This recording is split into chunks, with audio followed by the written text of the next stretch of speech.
Este mensaje lleva por título La lucha por generaciones. No te das cuenta, no nos damos cuenta quizás muchas veces, pero estamos actualmente en una lucha por esta generación y por las próximas generaciones. Hay toda una agenda, y lo voy a decir de esta manera, diabólica, que quiere conquistar esta generación y la siguiente. Y al mismo tiempo hay hombres y mujeres de Dios que Dios está levantando también con el sentido y el ánimo de conquistar esta y la siguiente generación para los propósitos de Dios. Y de eso vamos a estar hablando. Miren, Proverbios 22:6 dice lo siguiente: instruye al niño en el camino correcto y aún en su vejez no lo abandonará. ¿Sí? Es algo que quizás hemos oído y hemos escuchado muchas veces. Y quiero que tengas esto en mente. Lo que gobierne la mente del niño lo va a gobernar hasta la vejez. Satanás sabe eso. Satanás sabe que si llega a introducir una idea distorsionada de los diseños de Dios, si llega a meter una idea distorsionada del plan de Dios para su vida, esa mentalidad va a gobernarlo hasta grande. Entonces, por esto es tan importante saber qué es lo que está pasando en este tiempo. Quiero leerte un pasaje, 2 de Timoteo 3, del 1 al 5, que a manera de introducción quiero que lo chequees conmigo. Ahora, quiero que hagamos algo. Si tienes un cuaderno, te voy a invitar a que lo hagas en tu cuaderno. Pero si no tienes un cuaderno, toma un lápiz imaginario, haz así conmigo. Así conmigo. Y vas a ir haciendo check. ¿Ok? Voy a mencionar algunas cosas que la Biblia dice. Y si las ves en este tiempo, en esta generación, en nuestros días, quiero que hagas check. Me ayudan, ¿verdad? Y vamos a ver cuántos check llegamos a realizar. Pablo le escribe a Timoteo esto y dice: Timoteo, es bueno que sepas que en los últimos días, ¿de qué tiempo está hablando? En los últimos días. Por matemática básica, estamos más cerca de los últimos días de lo que estaba Pablo. Sí, es lógico, ¿verdad? Entonces, evidentemente, esto tiene mucho que ver con nosotros, pero además vamos a leerlo. Dice: habrá tiempos difíciles, muy difíciles. Si usted lo ha visto, haga check ahí, ¿verdad? Pues la gente solo tendrá amor por sí misma y por su dinero. Serán fanfarrones y orgullosos. Se burlarán de Dios. Serán desobedientes a sus padres. Ahí los jóvenes. Así sin que las vean. Malagradecidos. No considerarán nada sagrado. No amarán ni perdonarán. Calumniarán a otros. No tendrán control propio. Serán crueles y odiarán lo que es bueno. Traicionarán a sus amigos. Serán imprudentes. Se llenarán de soberbia. Amarán el placer en lugar de amar a Dios. Actuarán como religiosos, pero rechazarán el único poder capaz de hacerlos obedientes a Dios. Aléjate de esa clase de individuos. No sé cuántos llegaron a ser, ¿verdad? Pero yo creo que Pablo está hablando en nuestros días. Yo creo que estas cosas están sucediendo hoy y por eso hemos llamado esto lucha de generaciones. Y quiero llevarte, esto no es una clase, pero necesito establecer un fundamento, a que podamos entender lo que es el posmodernismo. Quizás has escuchado ya el término, quizás es primera vez que lo escuchas, no te voy a dar una clase del concepto como tal, pero sí quiero que veamos algunas cosas. El posmodernismo, ¿verdad? Es una serie de ideas filosóficas y de conceptos que tienen como objetivo criticar lo que tradicionalmente se ha aceptado.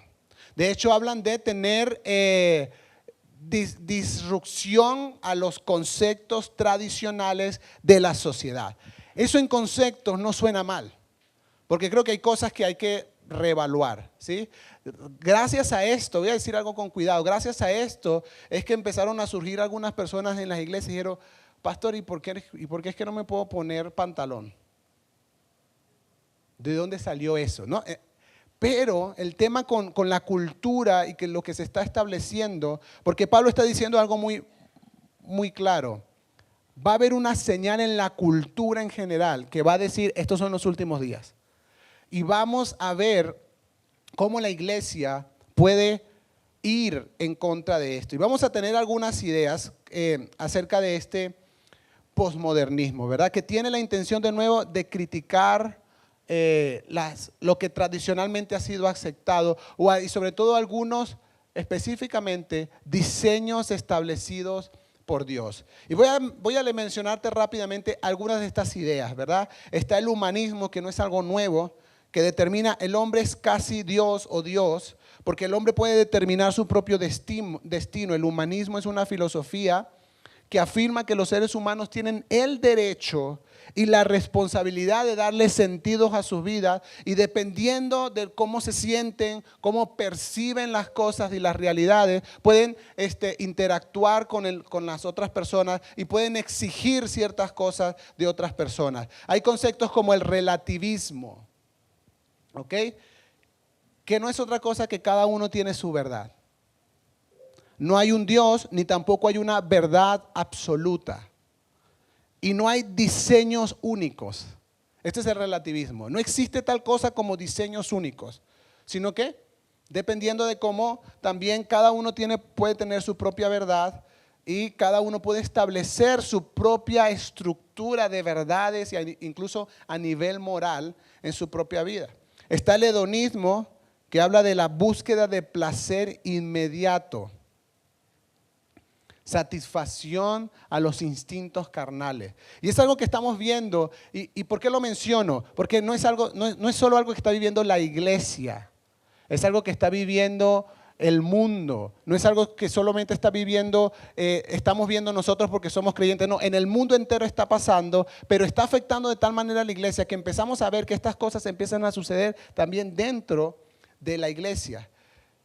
Quizás esto no lo habías oído, pero cuando te dé el concepto lo vas a entender. Está el pluralismo, que es una idea también posmoderna, que dice es el reconocimiento de la diversidad, la promoción del diálogo, la inclusión, el respeto y la tolerancia hacia el otro y hacia su derecho no solo de ser diferente, sino también de expresar su diferencia. Y esto de nuevo, en concepto no suena bien claro, tenemos que aceptar a la gente, tenemos que respetar a la gente, pero también tengo que ser claro. Toda persona merece respeto, pero no toda opinión merece respeto. Yo respeto a la persona y creo que Dios ama a la persona, pero si ha decidido cosas que van en contra de Dios, no tengo por qué respetar su opinión. Es incorrecta, no es bíblica y va en contra de Dios. Y no puedo estar de acuerdo ni decirle, bueno, está bien, esa es tu idea. No, estás mal. Lo que estás diciendo va en contra de Dios. No es correcto. Entonces, y está por otro lado el narcisismo, que habla de esa admiración excesiva y exagerada que sienten las personas por sí mismas, por su aspecto físico, por sus dotes o cualidades. ¿Ok?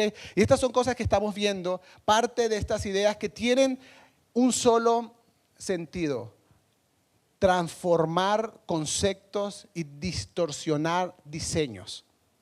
Diseños establecidos por Dios en esta generación, pero sobre todo afectar a la próxima generación. ¿Qué ideas hay en el posmodernismo? Por ejemplo, voy a mencionar solo algunas.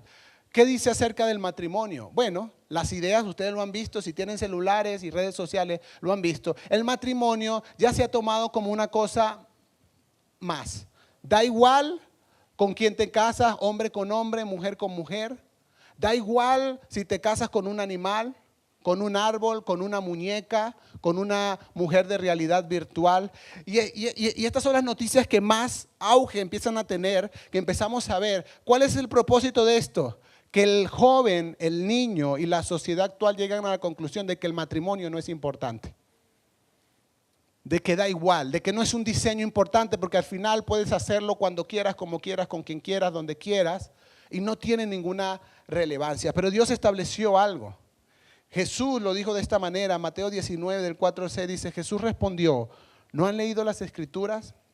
Allí está escrito que desde el principio Dios los hizo hombre y mujer. ¿Cuántos géneros hay? Hombre y mujer.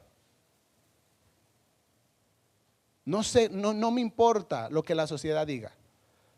Yo voy a responder a esta pregunta como responde la Biblia. En el principio Dios los hizo hombre y mujer, aunque hoy hayan organizaciones y grandes eruditos que ni siquiera saben a responder a la pregunta ¿qué es una mujer o qué es un hombre? Que es tan básica y es algo que por lo menos he estado trabajando en la vida de mis hijos. Digo, el hombre puede, y lamentablemente lo van a empezar a ver en este mes, en las calles, pero hijo, el hombre se puede poner peluca, se puede poner vestido, se puede maquillar, puede caminar, hablar como mujer, pero sigue siendo hombre, se puede operar, pero fue hecho hombre y será hombre hasta el que piense, se muera, así piense y tenga problemas en su identidad, piense en lo que piense, es hombre, porque Dios lo hizo hombre, punto. Y esto es algo que de nuevo quieren distorsionar algunas cosas para que nuestros hijos se confundan, para que esta generación empiece a interpretar que bueno, realmente no es tan importante al final, sino cómo nos sentimos. Pero Dios estableció algo y luego dice, y luego agregó, esto explica por qué el hombre deja a su padre y a su madre y se une a su esposa y los dos se convierten en uno solo, como ya no son dos sino uno, que nadie separe lo que Dios ha unido. O sea, Dios, Jesús mismo dice, hey, el matrimonio correcto es entre un hombre y una mujer. Que hay mucha gente defendiendo otras cosas, ok, pero nosotros, los creyentes, que estamos también luchando por esta generación y por la próxima generación, para los propósitos de Dios, respondemos lo que la Biblia responde. El único matrimonio aceptado por Dios es entre un hombre y una mujer. Y Dios los hizo hombre y mujer, a la mujer para que fuera mujer y al hombre para que sea hombre. Punto. No existe, todo lo demás son distorsiones producto de una cultura y de un adoctrinamiento que quieren traer, porque son tan agresivos que incluso lo están introduciendo en las comiquitas de los niños, en libros infantiles. Es horrible lo que está pasando, pero el problema es este, y por eso quise comenzar esta serie con esto. El problema es que la iglesia no decimos nada. El mundo está gritando sus ideales, sus conceptos, y la iglesia está en silencio. La iglesia está en silencio en la casa, porque nuestros hijos no están escuchando de nosotros los conceptos correctos, sino que están escuchando todas las locuras que escuchan en los colegios, con sus amiguitos o lo que sea. ¿Qué dice el posmodernismo del aborto, por ejemplo? Bueno, que es relativo, que no tiene nada de malo, que depende del caso, que la mujer tiene derecho sobre su propio cuerpo y por lo tanto puede decidir. No, estas son las cosas que no van a ver en las noticias, pero miren, hasta el año pasado se contabilizaron que en un año se abortan 55 millones de niños. Yo les pregunto, ¿cuánta población hay en Venezuela? Póngale 45 millones, 40 millones, no sé. No sé. Pongámosle 40 millones. Se abortan 55 millones de niños al año. Un país entero al año. Pero detrás de esto hay un negocio también, porque no son 55 millones de abortos gratis. Ahí hay dinero involucrado y hay un tema de control de masas, de control de población. Hay un montón de cosas que de nuevo son diabólicas, satánicas, que tienen el propósito de frenar, de que los propósitos de Dios no nazcan, porque cada niño que nace viene con un propósito marcado de Dios. Éxodo 20:13 dice, no matarás. Y yo voy a responder como la Biblia responde, el aborto es asesinato. Y podemos debatirlo. Pero es que pastor, pero es que los casos de violación, podemos debatirlo, pero Dios estableció algo. Y yo sé porque hemos tratado también temas complicados, temas complejos. Pero ellos no te dicen la realidad de todas las cosas. Detrás de esto hay una gran cantidad de dinero y de ganas de conseguir algunas cosas, deseos de poder, deseos de control que están sucediendo. Entonces, de nuevo, ¿cómo vamos a responder los creyentes a todo lo que se está viendo? Porque incluso, créanme, yo he hecho esta pregunta en círculos cristianos. ¿Qué piensas del aborto? Y escuchar las respuestas es alertante. Sí, pastor, depende.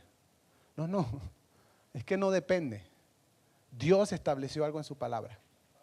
Dios estableció algo en su palabra y necesitamos revisarlo, cuestionarlo y mirarlo. Esta generación también está enseñando de que también, como de nuevo, lo que está bien para ti, está bien. Entonces no importa en qué crees, si crees en una pulsera, en un amuleto, en los signos zodiacales, en la alineación de los planetas, en el universo, en la energía, en lo que sea, al final lo importante es que tengas una conexión espiritual con cualquier cosa. Que consigas la trascendencia por medio de cualquier religión o de cualquier fe. Pero la Biblia ha establecido que hay un solo camino. Jesús dijo, yo soy el camino, la verdad y la vida, y nadie puede ir al Padre si no es por medio de mí. Punto. Y entonces la iglesia tiene que empezar, escúchame bien, tenemos que empezar a ser más radicales con algunas cosas. Dios no hace acepción de persona. Todos los que llegamos a la iglesia, llegamos con pecados. Es más, todavía tenemos. Y si alguno aquí no tiene pecado, ahorita pasa aquí al frente para que nos dé el truco mientras oramos por usted para que el espíritu de mentira salga. No existe. Estamos ahí. Entonces, Dios no hace excepción de personas. Para Dios, el que ha decidido vivir una vida homosexual es igual de pecador como para el que ha decidido robar, el que ha decidido mentir, el que ha decidido simplemente ser adicto a la pornografía, a lo que sea. Para Dios es pecado y todos requieren, necesitan la salvación. Pero cuando llegamos, también Dios, o debería estar pasando en tu vida, o debería pasar en un tiempo en tu vida, también Dios te empieza a decir, hay que cambiar. Dios no te deja igual. Entonces va a pasar exactamente lo mismo. Se ven cosas absurdas, lo vamos a hablar en una de las enseñanzas de la serie, como iglesias LGBT. Y eso es lo que estamos viendo. Son cosas que están sucediendo. Pero de nuevo, Dios ha establecido cosas importantes. Y esto me lleva al punto número 2. Nuestro Dios ama las generaciones. Y por eso Él determinó diseños específicos que son para cuidar a las siguientes generaciones, para cuidar las generaciones presentes, pero sobre todo para que el propósito y el plan de Dios siempre se lleve a cumplir en la tierra. Pero Dios tiene un gran amor por las generaciones. De hecho, en la Biblia vamos a encontrar que Él da promesas y bendiciones, dice, hasta 1000 generaciones. O sea, te voy a bendecir a ti, voy a bendecir a tus hijos y a los hijos de tus hijos. A Abraham le dijo, en ti serán benditas todas las naciones de la tierra. Y Abraham no tenía ni un hijo. Pero Dios ya le dijo, a través de ti, y luego Isaac, y luego el otro, y a través de eso voy a bendecir, porque a través de ti va a venir el Mesías en algún momento y va a traer la oportunidad de que todos sean bendecidos. El Salmo 91 dice, Señor, tú has sido nuestro refugio generación tras generación.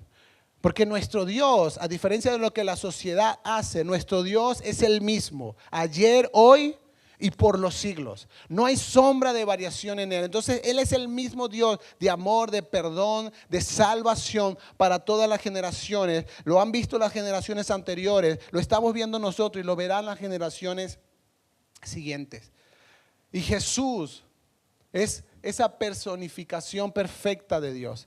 Él vino a mostrar cómo es Dios, pero además se habla de Él en Apocalipsis. Dice, Él es el alfa y el omega, el principio y el fin. Dice, el que era, el que es y el que ha de venir. Entonces, los quiero ser bien claro con esto. Los diseños de Dios no están puestos a opinión de la gente. No están en una mesa de debate ni de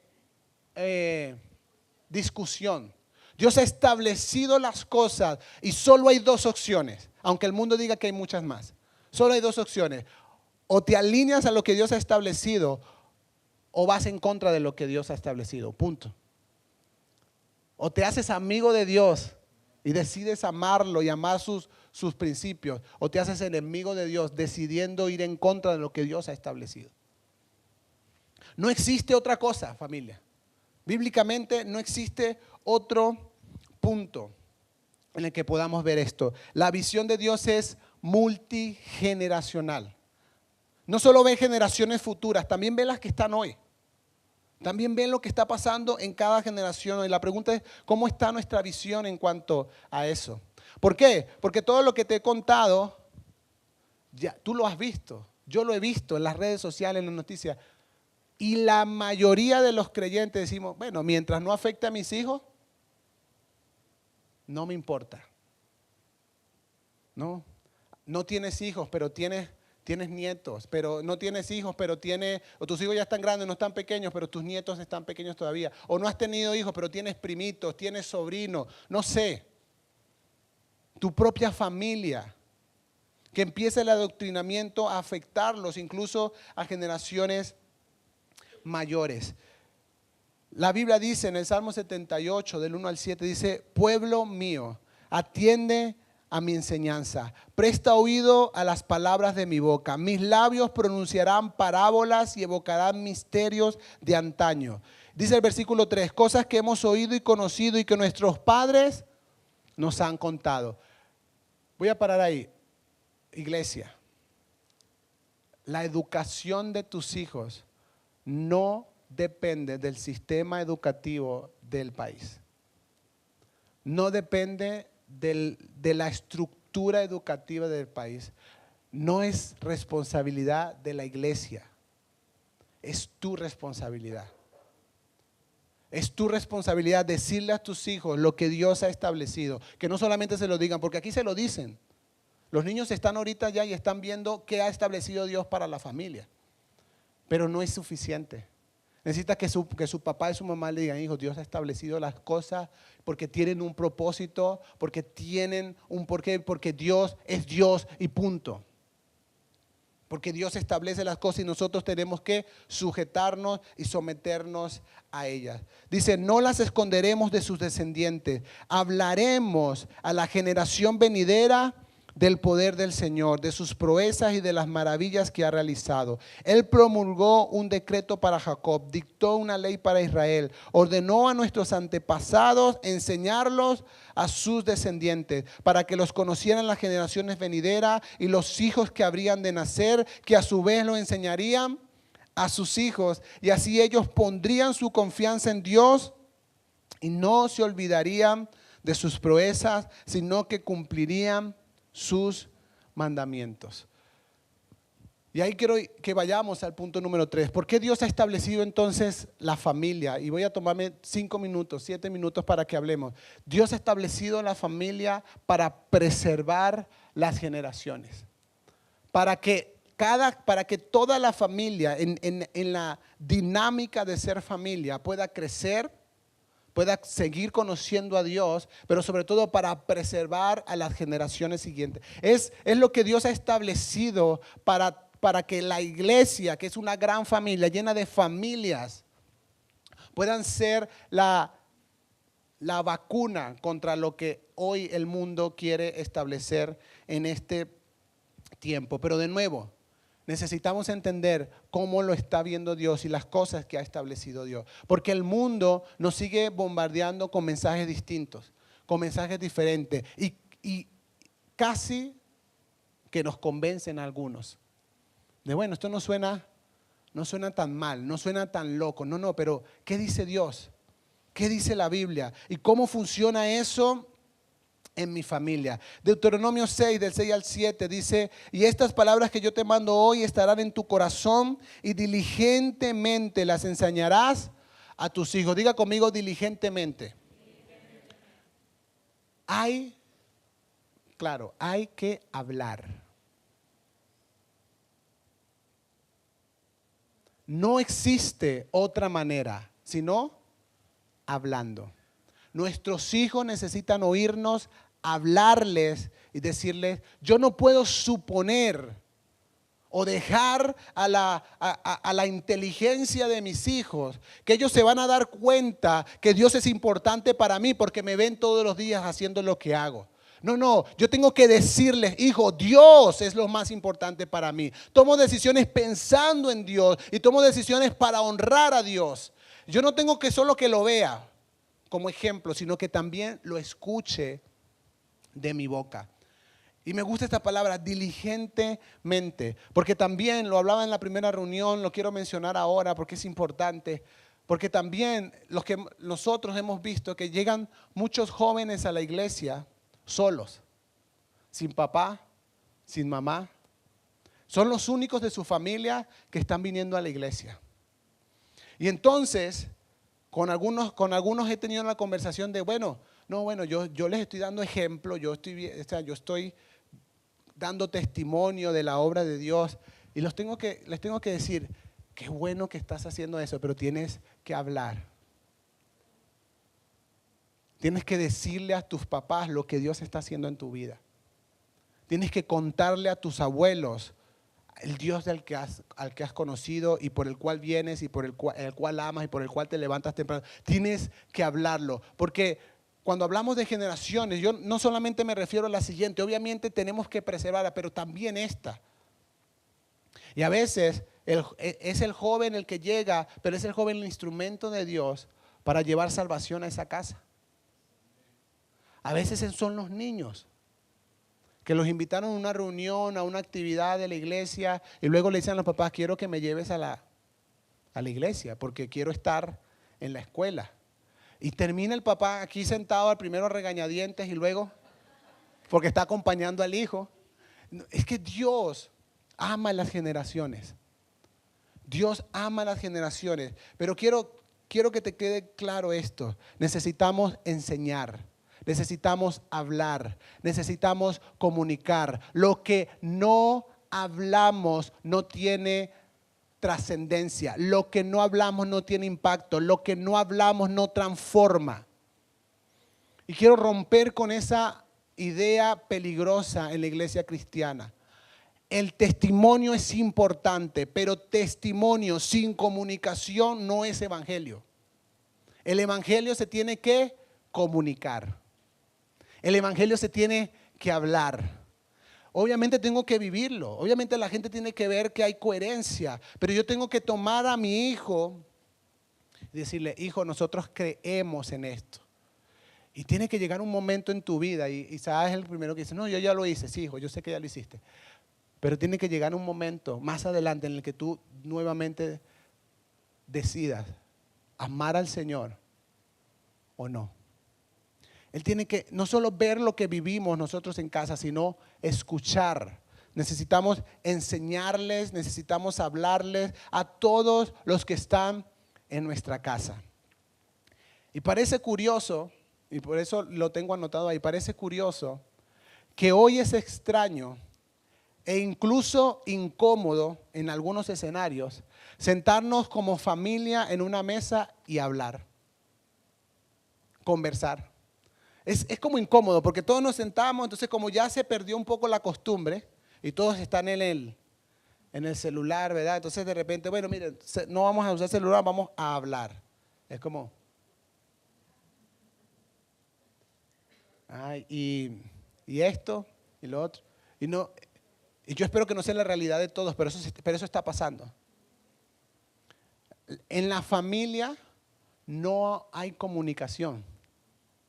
Hay dinámicas del día a día, mira, tú vas al colegio, tú vas al trabajo, tú aquí, tú allá, buenas noches, Dios te bendiga, buenos días, Dios te bendiga, y pero no hay momentos establecidos para sentarnos y hablar, establecer cosas, determinar, hey hijo, esto es importante, quiero saber qué estás viviendo, quiero saber qué está pasando y quiero decirte cosas de parte de Dios, pero también escuchar lo que mi hijo está viviendo, me puede sacar a mí, y lo estoy viviendo con mis hijos, me puede sacar a mí de mis propios esquemas incorrectos, porque a lo mejor antes yo decía, no, pero es que esto no tiene importancia, no, pero para él está teniendo importancia. Entonces aprende a oír. No solo a decir, aprende también a oír. En la dinámica, y vamos a hablar de algunas dinámicas de la familia saludable en las próximas semanas, pero entre esas dinámicas tenemos, las familias se escuchan mutuamente. Hablan y se escuchan mutuamente. ¿Pero por qué? Porque necesitamos saber lo que Dios está haciendo en la vida de cada uno de nosotros, lo que Dios nos está encomendando.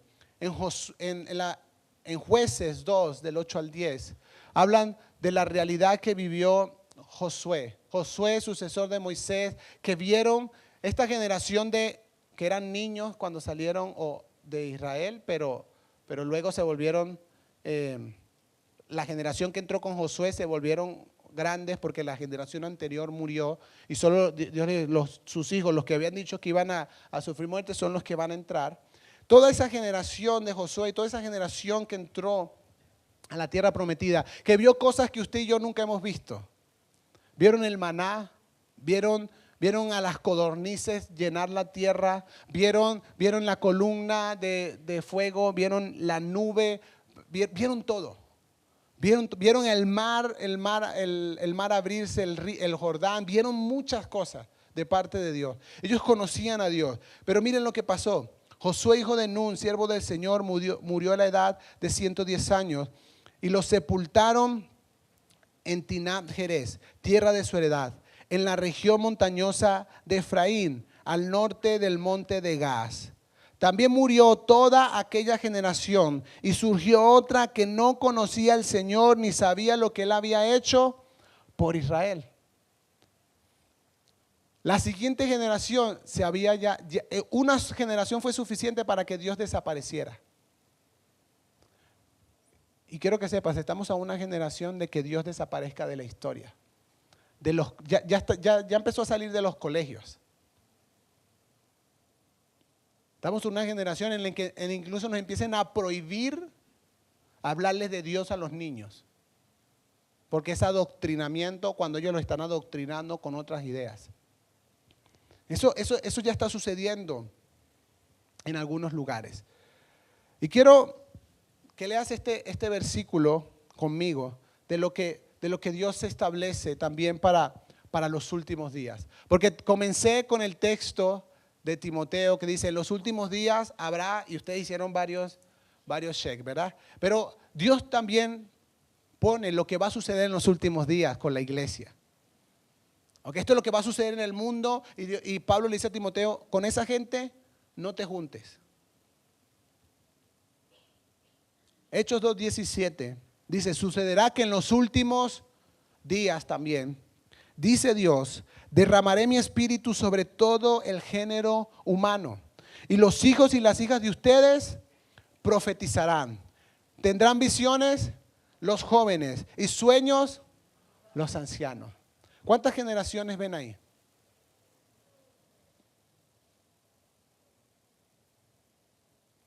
Dios no solo está pensando en las generaciones venideras. Dios dice, voy a derramar mi espíritu sobre la iglesia y todas las generaciones que están van a ser afectadas y utilizadas para cumplir el propósito de Dios. Ancianos están incluidos. La cultura posmoderna está aislando a los ancianos porque son retrógrados, porque están chapados a la antigua, porque tienen ideas que ya saben, ya no están de moda.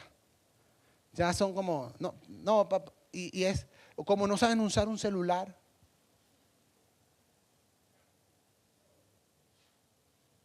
Pero en la Biblia vemos que Dios dice, voy a derramar mi espíritu sobre todos. Y los abuelos van a tener una participación en la vida de sus hijos y en la vida de sus nietos, guiada por el Espíritu Santo.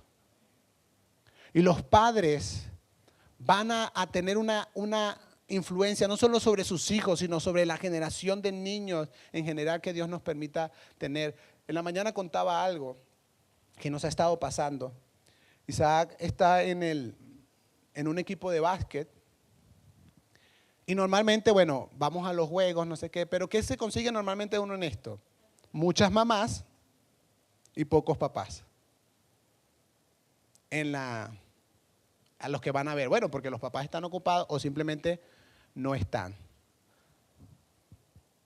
Y me pasó este último que fuimos. Estaba yo pasándole los balones a los niños mientras estaban ahí medio practicando, no sé qué. Pero como hemos estado ahí, ya, o sea, los niños me ven en el colegio, los otros niños, y se me acercan, me abrazan, me saludan, no me pueden, me saludan Isaac y me saludan a mí, ¿cómo estás? ¿Cómo me le va? Ponemos las aguas de los niños en un sitio, ¿verdad? Y los otros niños las ponen donde están las aguas de los niños para sentir que están acompañados. En el último partido, otro niño, no mi hijo, otro niño me agarró de la mano y me dijo, por favor acompáñame, y me llevó al banco donde ellos tenían que sentarse. ¿Qué quería él? Pero yo llegué a mi casa, empecé a meditar en algunas cosas y dije, es que Dios no solo quiere que yo afecte a mis hijos. Lo que Dios está haciendo con el cuerpo de Cristo, no conmigo como pastor, con ustedes también, es que tengamos la capacidad de entender que estamos llamados a preservar la siguiente generación. Esos hijos, quizás sus padres no conocen la verdad, pero yo la conozco y de alguna manera puedo influir en ellos. De alguna manera, solo estar cerca de ellos y que tengan la oportunidad de cuando esté mi hijo sentado y sentados con ellos poder compartirle, ser, dice, diligente, intencional en establecer los fundamentos de Dios en su vida. No tienen un papá o lo tienen, pero no está, pero yo puedo. No voy a reemplazar a su padre, pero yo puedo traer una influencia de Dios a su vida. Y eso lo podemos hacer todos. Pero quiero que te pongas esta imagen en la mente. Tenemos a los niños, un niño por aquí. Tenemos a el papá o la mamá del niño, joven, porque algunos somos padres jóvenes todavía. Y tenemos al abuelo. Y Dios dijo, sus hijos profetizarán. Sus jóvenes tendrán visiones.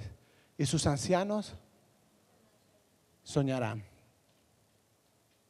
En la iglesia primitiva no era más importante las profecías, las visiones o los sueños. Se necesitaban las tres.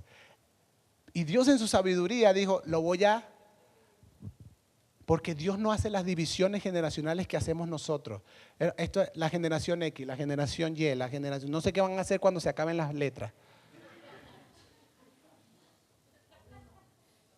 La generación Z, después damos la vuelta, generación A, no sé qué van a hacer. Pero fíjense, esta cultura ha dividido y separado las generaciones y Dios en este versículo las une. Dijo, ¿saben que la iglesia necesita la profecía, las visiones y los sueños? Pero para que sepa lo que la profecía, necesita hablar con este. Y para que sepa lo que Dios está soñando, necesita hablar con este. Y para que él sepa cuál es la visión de Dios, cuáles son las visiones que Dios necesitan la comunión familiar, generacional, multigeneracional. Y el lugar más cercano donde eso puede pasar es en nuestra casa. Escuchen a sus hijos. Hablan tonterías, pero a veces sacan unas cosas que tú dices, este es Dios. Este es Dios llamándome la atención a mí. Ese es Dios profetizando a través de algo que a lo mejor ni siquiera entiende completamente. Entonces, en esa dinámica funciona la iglesia y en esa dinámica funciona la familia. Yo tengo que entender como familia que el Espíritu Santo está sobre mí, está sobre mis hijos y está sobre los más ancianos. que nos necesitamos, que no hay ninguna generación más importante que otra. Todas las generaciones presentes, toda persona, no importa la edad que tenga, es parte del propósito de Dios para esta generación. Es parte del propósito de Dios para esta iglesia. No importa qué tan joven sea, no importa qué tan anciano sea, el Espíritu Santo va a derramarse sobre todos. Y esto es una promesa de Dios para los últimos tiempos. Y especialmente quiero que leamos el Salmo 71, 18. Para terminar, dice: aun cuando sea yo anciano y peine canas, no me abandones, oh Dios, hasta que anuncie tu poder a la generación venidera y dé a conocer tus proezas a los que aún no han nacido. Yo no sé si tienes esto en mente, pero mientras tengas vida, desde lo más joven hasta lo más anciano, que este sea nuestro deseo, Señor, anunciarle a las próximas generaciones, a las generaciones que yo pueda influenciar tus proezas, tus grandezas, las cosas que has hecho en mi vida, las cosas que te he visto hacer y que sé que es un Dios real. Por eso Dios quiere traer orden a nuestra familia. Y no hablo de únicamente de roles o estructuras. Hablo de las cosas que Dios quiere que empiecen a suceder con nuestros hijos y la relación entre padre e hijos, madre e hijos. Las conversaciones que tenemos que empezar a tener con nuestros hijos. Isaac tiene 7, pero desde que tiene 4, yo le he explicado de la mejor manera posible porque él es un hombre y no una mujer.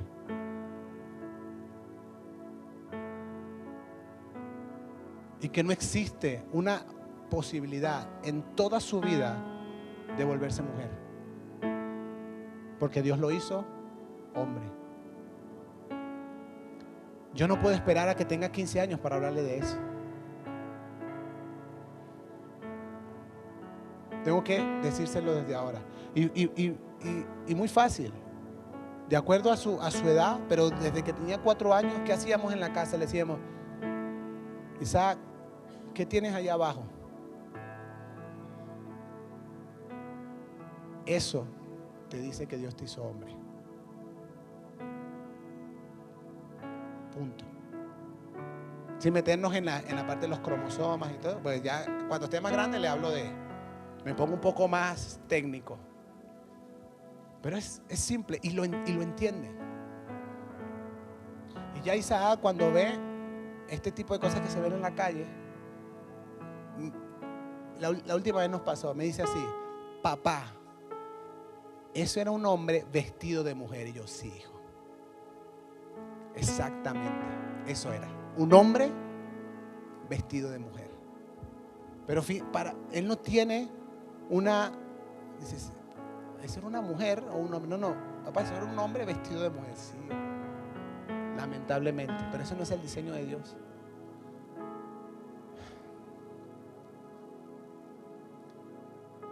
Para que lleguemos a ser familias que preservan todas las generaciones, porque nuestros ancianos necesitan cuidado también, iglesia. Muchos están abandonados, desechados, apartados y necesitan sentir que también forman parte de la familia y del plan de Dios, que los valoramos, que los necesitamos hasta que Dios nos permita tenerlos. Eso es parte de lo que Dios quiere hacer en la familia. Quiero que tomes ahí los elementos de la cena para que podamos compartir en este tiempo la cena del Señor.